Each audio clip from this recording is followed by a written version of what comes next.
Drum roll. Roll, we're live. Happy Friday. This is Niche Nick. I'm here with Miss Swedish Fish. How you doing, Ann, today? I'm doing great, thank you. How are you? All right. So, happy Friday. It is November 15th.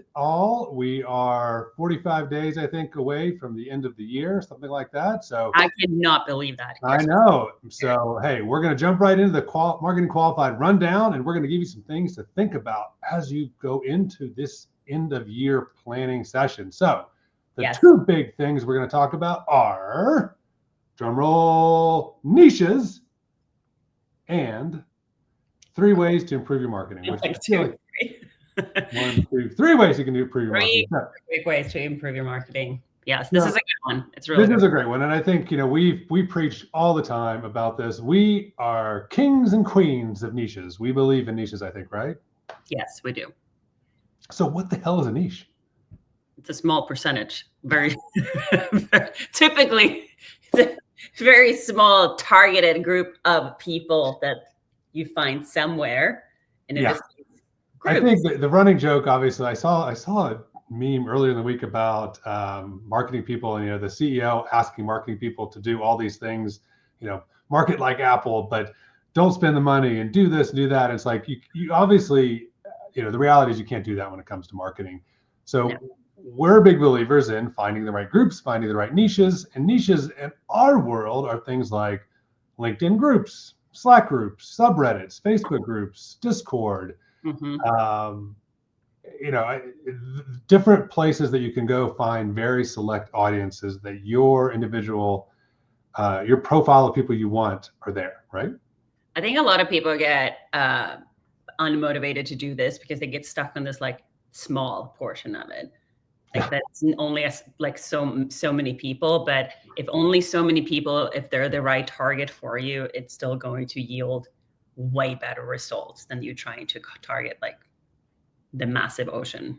Yeah, I think of it in basic numbers. I think, okay, so if there's 100 people and 100 of those people are the people you want versus you're targeting 1 million people and only 100 people of the million are what you want, the math is pretty simple. Go after the smaller number, right? It's easier, it's more cost effective. So yes, it is. Yeah. So I think let's run through a couple of these. LinkedIn, obviously we're on LinkedIn right now, right? Yes. LinkedIn groups is a good one. And you can easily find these groups. We all know the search bar, but maybe you haven't really paid attention to the fact that you can search for more than just a person. You can actually search for groups there. You select it after you type your search query. So LinkedIn groups, obviously a great way to really, and those, the interesting thing about this is it tells you how big the group is. So be selective, right? Don't just go after every LinkedIn group that's out there, because you could have 100,000 people in the group, but maybe the group posts once every 6 months, right? So be cautious about it and be aware of which groups actually are engaging in conversations, because at the end of the day, that's what you want. You want an engaged group. You don't want a dormant group. Yeah, and you don't want a group that is simply just promoting products and services. No, because one, you also get kicked out. Most of the time, if you start hawking goods all the time, you're going to get booted. Yes. All right, so Slack groups.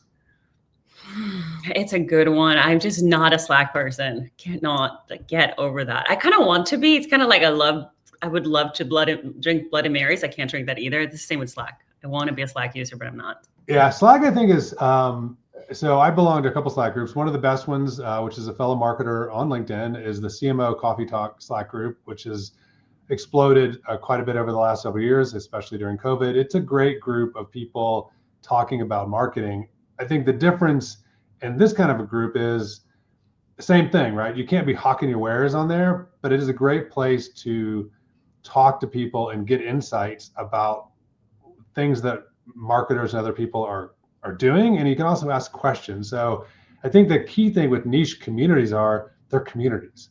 So it's just like if you go in any community, you're not going to just try, it's not the hard sell. You're using it to learn information, get insights, and figure out what's working, right?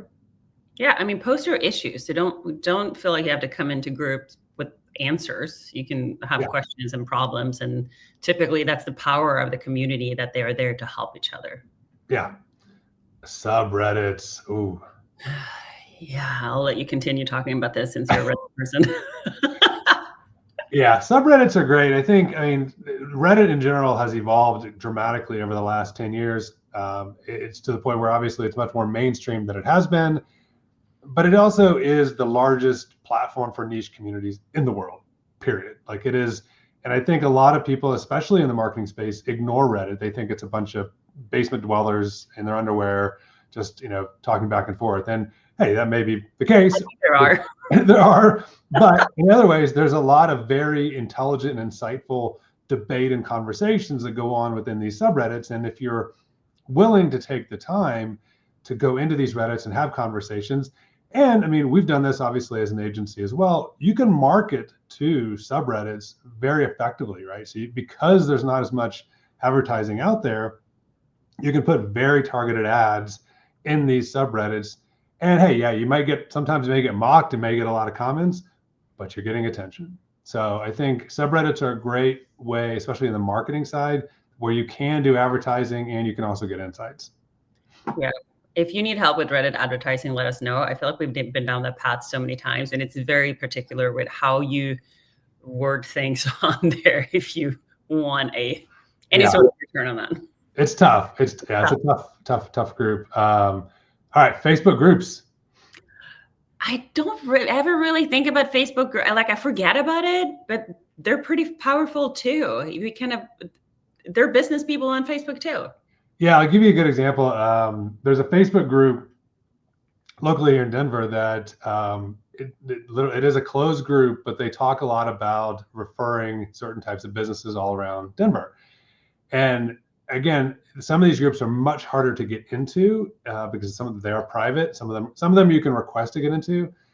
Similar to a Slack group or Reddit, these are very niche, and you have to be willing to contribute, and also you have to be willing to, again, not do that hard sell, because they, again, will kick your ass out really quickly. So, I find that the Facebook groups are very localized to geographic regions, more so than I've seen Slack and anything else. So obviously look at it, review it, gauge how important it is, what type of a group it can be, and make sure that when you request it, look for the why. Like answer the questions of why. When they say, why do you want to join the group, be honest, right? Don't just like, hey, I want to sell to all of you people. You can say, hey, I want to be a part of it. I want to contribute. I want to engage in the conversation. They will not let you in with that. They will not let you in. Yeah, they'll kick your ass out. All right, the last one. Well, no, second one, Discord. Yes, Discord. I'm not the generation for this. So I use Discord to connecting into. Discord is a funny platform. Gamers. We joke about Gen Z. I might not be familiar with it. I'm Gen X, and I am familiar with it. So I guess I'm behind my times. I'm not sure. So Discord's a great tool.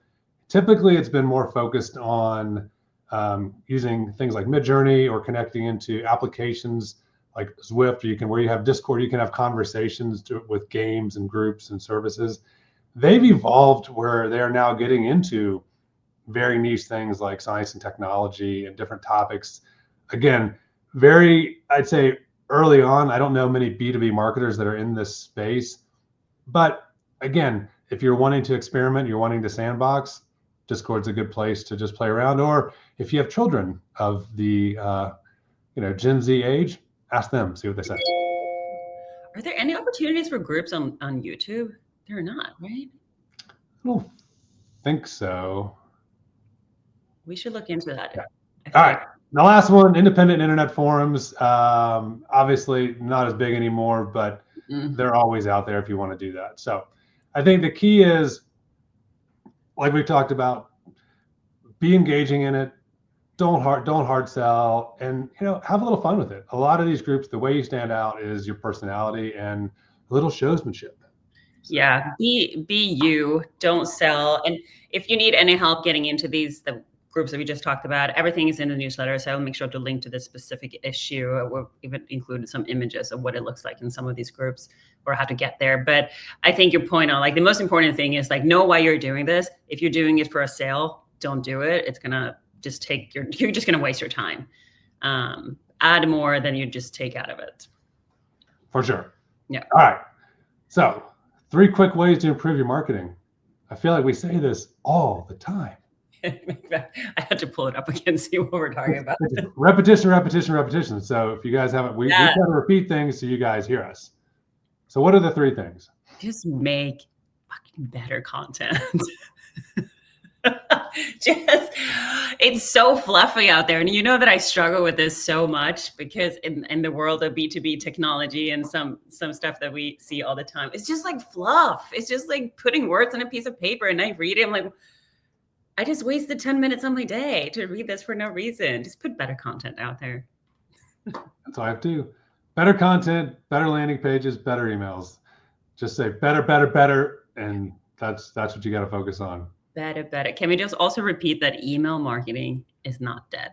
It's not. Email is still the #1 way to communicate to people in the world. And very much alive. And if you need one tip on what you should do, if you don't know what to do, put a newsletter together. That's actually value driven. That's it. All right. My favorite part. Yes, your favorite part. I actually saw this one too on LinkedIn. Ross, yes, this is so true with digital marketing explained, from the spinach of traffic to the bitted nothing. Yeah, everything gets cooked down. Shrinking along the way. Yes. Yeah. Keep cooking it down. You need a lot of spinach to get to that sale, right? Yes. That's it for this week's Marketing Qualified. If you are not subscribed, I'll make sure to include a link, marketingqualified.co. And as always, we also released a partner science issue today. This one, I keep saying this every week, is my strongest one yet, but I think it's the strongest one yet. It's all about framing, how you frame things when you work with partners. And it's not necessarily if you're in partner roles or not, because everything you do is really partnership. Yeah. So don't get hooked on that title there. Check it out. I'll link to that as well. And we'll see you guys again next week. See you guys.